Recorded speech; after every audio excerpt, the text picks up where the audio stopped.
بسم اللہ الرحمن الرحیم۔ السلام علیکم۔ سچی کہانیوں میں خوش آمدید ویورز، آج پھر آپ کے لیے کسی کی زندگی پر بیتی ایک سچی کہانی لے کر حاضر ہوئی ہوں۔ نئے آنے والے ساتھیوں سے گزارش ہے کہ اگر ابھی تک آپ نے ہمارا چینل سچی کہانیاں سبسکرائب نہیں کیا تو اس کو لازمی سبسکرائب کیجیے۔ چلیں اپنی کہانی شروع کرتے ہیں۔ میری والدہ اپنے خاندان کی پہلی پڑھی لکھی خاتون تھی۔ گاؤں میں ہونے کی سبب یہاں لڑکیوں میں تعلیم حاصل کرنے کا رواج نہ تھا۔ نانا چونکہ ہیڈ ماسٹر رہے تھے، انہوں نے امی جان کے شوق کو دیکھتے ہوئے تعلیم دلوائی، اور جب ہمارے گاؤں میں لڑکیوں کا اسکول قائم ہوا تو امی جان کو اس اسکول کی ہیڈ مسٹریس بننے کا شرف حاصل ہو گیا۔ نانا نے امی کی شادی اپنے بھتیجے سے کی۔ وہ ایک سرکاری محکمے میں سپروائزر تھے۔ کچھ زرعی عرضی بھی تھی۔ علاقے میں ہمارے خاندان کی کافی عزت تھی۔ بے شک بڑے ذمہ دار نہ تھے، لیکن تعلیم یافتہ ہونے کے سبب گاؤں والے میرے نانا اور دادا کو ثالث بناتے تھے۔ یہ ان دنوں کی بات ہے جب میں 7ویں جماعت میں تھی۔ ہمارے گھر کے نزدیک زمین کو ایک شخص نے خرید لیا اور یہاں آ کر آباد ہو گیا۔ اس آدمی کا نام اللہ بخش تھا۔ اللہ بخش کی 2 بیٹیاں تھیں۔ بڑی والی کا نام مناہل تھا، جسے گھر والے پیار سے مانو کہتے تھے، اور چھوٹی والی کا نام بانو تھا۔ جب یہ لوگ ہمارے گھر کے نزدیک آ بسے تو ان لڑکیوں نے اسکول میں داخلے لے لیے۔ اتفاق سے میری ہم جماعت ہو گئیں۔ دونوں بہنیں پڑھائی میں لائق اور عادت کی بہت اچھی تھی۔ جلد ہی میری ان کے ساتھ دوستی ہو گئی اور وہ ہمارے گھر آنے جانے لگی۔ چونکہ میں اسکول کے ہیڈ مسٹریس کی بیٹی تھی، لہٰذا لڑکیوں میں بڑی اہمیت حاصل تھی۔ ہر لڑکی کی کوشش ہوتی کہ وہ میرے قریب رہے۔ مانو میری ہم مزاج تھی، اسی لیے اس کے ساتھ میری پکی دوستی ہو گئی۔ وہ اپنی ہر بات مجھ کو ضرور بتاتی، جبکہ اکثر اپنی چھوٹی بہن بانو سے باتیں چھپا لیا کرتی تھی۔ ایک دن بانو اسکول نہیں آئی تھی۔ آج مناہل اکیلی ہی آئی تھی۔ یہ ان دنوں کا ذکر ہے جب ہم 8ویں میں پڑھتی تھی۔ اسے اکیلی دیکھ کر میں نے پوچھا، بانو کیوں نہیں آئی؟ بولی وہ بیمار ہے اس لیے نہیں آئی۔ اگلے روز بھی مناہل اکیلی آ گئی، لیکن کچھ گھبرائی بھی تھی، سانس بھی پھولا ہوا تھا۔ میں نے سوال کیا، خیر تو ہے؟ کیا ہوا ہے؟ وہ بولی، کسی کو نہ بتانا، میں جب ادھر آتی ہوں تو راستے میں کنویں کے پاس وہ اپنے ساتھی کے ساتھ بیٹھا ہوتا ہے۔ آج اس کا ساتھی نہیں تھا تو اس نے مجھے پکار لیا۔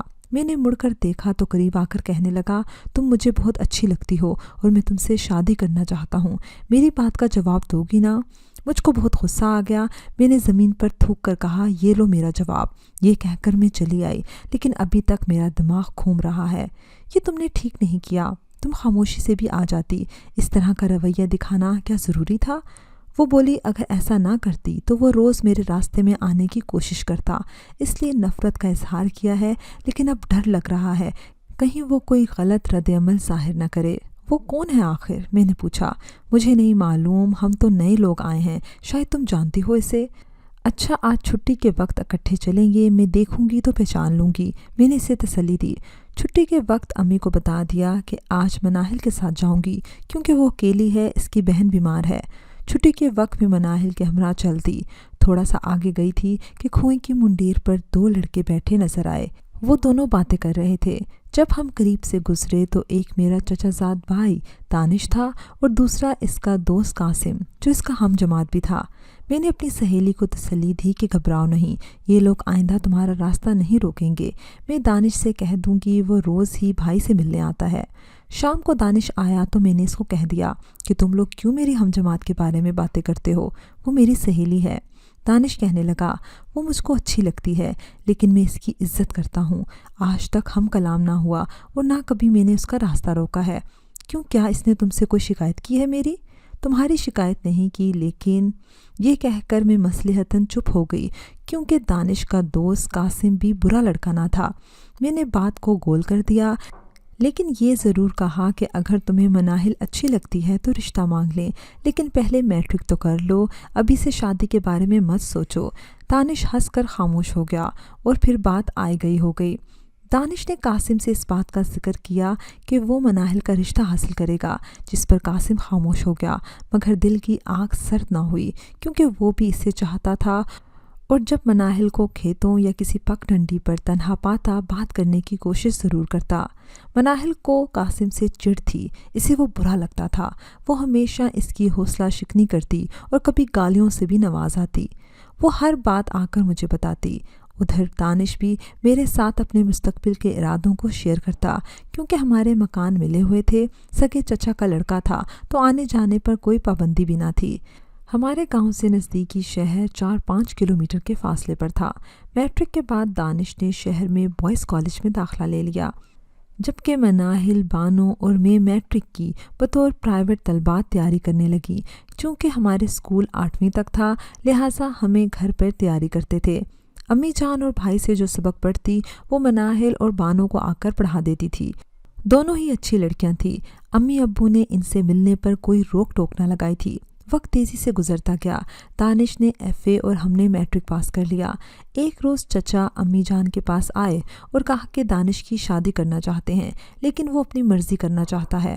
امی بولی، بھائی جان اگر وہ اپنی مرضی سے شادی کا آرزومند ہے تو آپ اس کی مرضی سے اس کی شادی کرا دیں۔ ہم پڑھے لکھے لوگ ہیں، کم از کم ہم کو تو گاؤں والوں کی طرح اولاد سے شادی کے معاملات میں زبردستی نہیں کرنی چاہیے۔ وہ ہمارے ہمسائے اللہ بخش کی بیٹی مناہل سے شادی کا آرزومند ہے۔ وہ غیر لوگ ہیں، ہمارے ہم قوم اور ہم پلا نہیں ہیں۔ امی نے سمجھایا، بھائی جان اسلام نے مساوات کا درس دیا ہے، ہم سب آپس سے مسلمان بھائی بھائی ہیں، کسی کو کسی پر رنگ و نسل کی وجہ سے فوقیت حاصل نہیں ہے۔ چند سالوں سے ہم پرکھ رہے ہیں، وہ اچھے لوگ ہیں، ان سے آج تک ہمیں کوئی شکایت نہیں ہوئی۔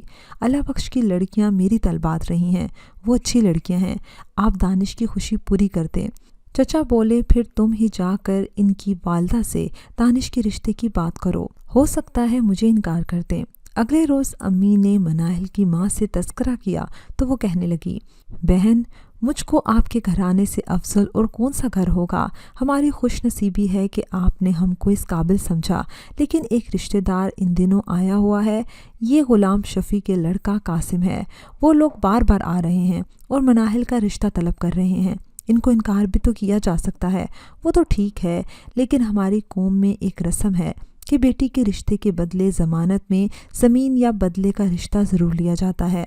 بدلے کا رشتہ تو آپ کو نہیں مل سکتا کہ ہمارا کوئی لڑکا نہیں ہے، کہو تو زمین یا 5 مرلے کا گھر لڑکی کے نام لکھوا دوں گی۔ قاسم کے والد نے ایک عدد ٹریکٹر دینے کا کہا ہے اور ہم کو ٹریکٹر کی اشد ضرورت ہے، یہ شرط ہم پوری کر دیں گے، لیکن تم مناہل کا رشتہ ہمیں دے دو۔ قاسم کو چھوٹی بیٹی بانو کا رشتہ بھی تو دے سکتی ہو۔ میں مختار نہیں، اس معاملے میں فیصلہ میرے میاں نے ہی کرنا ہے۔ آپ اپنے میاں اور دیور کو کہیں کہ میرے شوہر سے بات کریں، مجھے یقین ہے کہ وہ آپ لوگوں کو انکار نہیں کریں گے۔ اللہ بخش کی بیوی نے امی کو جواب دیا۔ اگلے روز والد اور چچا نے اللہ بخش سے ان کی بیٹھک میں جا کر بات کی اور ان کو قائل کر لیا۔ یوں مناہل کی منگنی دانش سے ہو گئی۔ رشتہ ملنے پر جہاں دانش خوش تھا، وہاں قاسم کے دل پر چھڑیاں چل رہی تھی۔ اس کا بس نہ چلتا تھا کہ کسی طور اپنی محبت کو دوست سے چھین لے، تاہم جیت تو مقدر کی ہوتی ہے۔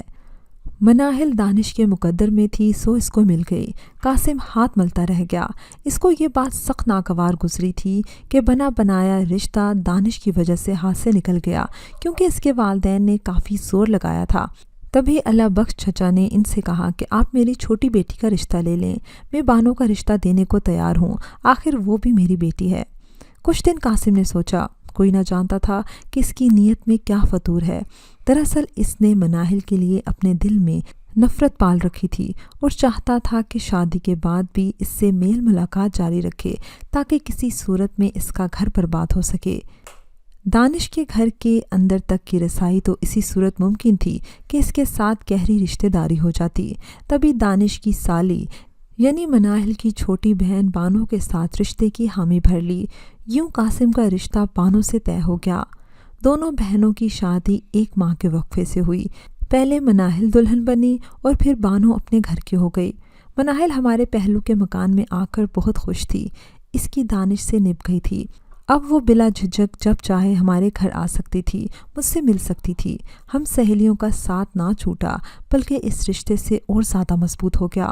ادھر قاسم نے بانو کو بے دلی سے قبول کر لیا تھا۔ وہ ایک معمولی صورت کی لڑکی تھی، جبکہ اس کی بڑی بہن مناہل بہت زیادہ خوبصورت تھی۔ پھر مناہل قاسم کی محبت بھی تھی، بانو نہیں تھی۔ البتہ اب اس رشتے سے وہ اپنے ہم زلف کے گھر آ سکتا اور مناہل کا دیدار کر سکتا تھا۔ دانش نے قاسم اور بانو کی شادی کے موقع پر انہیں اپنے گھر دعوت پر بلایا اور پرتکلف کھانے کا اہتمام کیا۔ تاہم مناہل کو اس کا اپنے گھر آنا ناگوار گزرتا تھا۔ بلا شبہ وہ اب اس کا بہنوئی بن چکا تھا، لیکن عورت سمجھدار ہو تو اپنے اوپر پڑنے والی نظروں کو پہچان لیتی ہے۔ قاسم کی نگاہوں میں اسے ابھی تک میل نظر آتا تھا۔ ایک دن اس نے دانش سے کہہ دیا، آئندہ قاسم کو گھر میں مت آنے دینا، ایک بار آیا تو بار بار آئے گا، وہ ایک غیر آدمی ہے، تمہارے تایا کے گھر والے ضرور اعتراض کریں گے۔ میں تو اپنی سہیلی کے اندرونی خدشات کو جانتی تھی، اس لیے میں نے امی جان کو معاملہ بتا کر کہا کہ آپ قاسم کے آنے جانے پر اعتراض کر دیں تاکہ میری سہیلی کو سکون نصیب ہو۔ امی نے قاسم کے آنے پر پابندی لگوا دی، بلکہ اس کے گھر کی تمام خواتین حتیٰ کہ مناہل سے بھی پردہ کروا دیا۔ وہ اب جب بھی آتا تو بیٹھک تک ہی محدود رہتا۔ قاسم نے اس سلوک کو اپنی بے عزتی سمجھا اور اب وہ اپنی بے عزتی کا بدلہ ہر صورت میں مناہل اور دانش سے لینے کے در پر ہو گیا۔ دن رات حسد کی آگ میں تپ رہا تھا، مگر اس نے کسی پر بھی حال دل ظاہر نہ ہونے دیا۔ دانش سے دوستی نہ چھوڑی، مگر اپنے ذہن میں منصوبے بناتا رہا کہ کیسے مناہل کو مزہ چکھائے۔ بانو پہلے بہن سے ملنے آتی تھی، پھر اس نے بھی آنا جانا بند کر دیا، بلکہ اپنی ماں سے شکایت کی کہ یہ مغرور لوگ ہیں، ہم کو بیٹھک میں بٹھا دیتے ہیں، جبکہ میرے شوہر اور سسرال والوں نے دانش کے گھر کے اندر جانے پر کوئی پابندی نہیں لگائی۔ ان لوگوں نے میرے شوہر کی توہین کی ہے، اسی وجہ سے میں مناہل کے گھر جانا نہیں چاہتی۔ اب وہ بہن سے میکے میں بھی نہ مل سکتی تھی، کیونکہ مناہل جانتی تھی کہ جب وہ والدین کے گھر رہنے جائے گی اس کا بہنوئی وہاں ضرور آ جائے گا، کیونکہ قاسم کے دل سے مناہل کو پانے کی آرزو اب حسرت بن گئی تھی۔ وہ جہاں موقع پاتا کوئی ایسی بات ضرور کرتا جس سے مناہل کی غیرت پر تازیانہ لگتا تھا اور اس کے دل کو تکلیف پہنچتی تھی۔ ایک روز اس کی ماں نے بلوایا کہ تمہارے والد کی طبیعت بہت خراب ہے، زندگی کا بھروسہ نہیں، آ کر مل لو۔ ایسا ہی پیغام بانو کو ملا۔ دونوں ہی باپ کی محبت کی وجہ سے خود کو نہ روک سکیں اور والدہ کے گھر چلی گئیں۔ دانش بیوی کو میکے پہنچا کر واپس لوٹ آیا، مگر قاسم کے لیے ایک سنہری موقع تھا۔ وہ وہاں ہی براجمان ہو گیا اور جب موقع ملا اس نے مناہل کی کلائی پکڑ لی، جس پر میری سہیلی کو تاؤ آ گیا اور اس نے بہنوئی کے منہ پر تھپڑ مار دیا۔ اس واقعے کا کوئی چشمدید گواہ نہیں تھا، کسی کو پتہ نہ چلا کیا ہوا ہے، تاہم بہانے سے مناہل گھر واپس لوٹ آئی۔ اس کا دل بھر آیا تھا، وہ سیدھی میرے کمرے میں آئی اور گلے سے لگ کر پھوٹ پھوٹ کر روتی، کہنے لگی، اس بے غیرت انسان نے سالی اور بہنوئی کے رشتے کا بھی پاس نہیں رکھا، ابھی تک اپنی اوچھی حرکتوں سے باز نہیں آتا، جہاں موقع ملتا ہے وار کرنے کی کوشش کرتا ہے۔ اس کی شکایت بھی نہیں کر سکتی کہ بانو کا گھر خراب ہوگا، اب کروں تو کیا کروں۔ میں نے اسے تسلی دی کہ تم اب وہاں مت جانا۔ روتے ہوئے کہنے لگی، آخر والدین کا گھر ہے، میرا میکا ہے، کسی غمی اور خوشی کے موقع پر جانا ناگزیر ہوتا ہے، کب تک اس کینہ پرور کی ضلالت سے دامن بچاؤں گی۔ اس واقعے کے ایک ہفتے بعد ہی چچا اللہ بخش کی وفات ہو گئی۔ باپ کی وفات پر اسے میکے جانا پڑا، جہاں بانو اور قاسم بھی ٹھہرے ہوئے تھے۔ مغرب کے بعد جب اس کے والد کو دفنا کر لوٹے تو قاسم نے دانش سے کہا کہ میت والے گھر میں جگہ نہیں ہے، ایسا کرتے ہیں تم میرے گھر چل کر بیٹھک میں سو جاؤ، پھر چکی پر چلتے ہیں۔ دانش بولا، تو پھر میرے ٹیوب ویل پر چلو، وہاں سونے کے لیے اچھا انتظام ہے، آٹے کی چکی کے ساتھ ایک کمرہ بنا ہوا ہے، ادھر تمہارا بستر لگوا دوں گا۔ رات کو دونوں دوست ٹیوب ویل پر چلے گئے، جو گھر سے کچھ دور کھیتوں کی طرف تھا۔ شومئی قسمت اس روز چکی پر کام کرنے والا ملازم غیر حاضر تھا۔ اس کی بیوی اچانک درد میں مبتلا ہو گئی تو اسی وقت شہر کے اسپتال اس کو لے کر چلا گیا۔ آٹے کی چکی سے ملحق کمرے کی ایک چابی دانش کے پاس ضرور ہوتی تھی۔ اس نے جیب سے چابی نکالی اور کمرہ کھول کر بستر چارپائیوں پر سیدھے کر دیے۔ ذرا دیر باتیں کرنے کے بعد دونوں سو گئے۔ صبح ہوئی، لیکن یہ صبح مناہل کی زندگی کی سب سے تاریک صبح تھی۔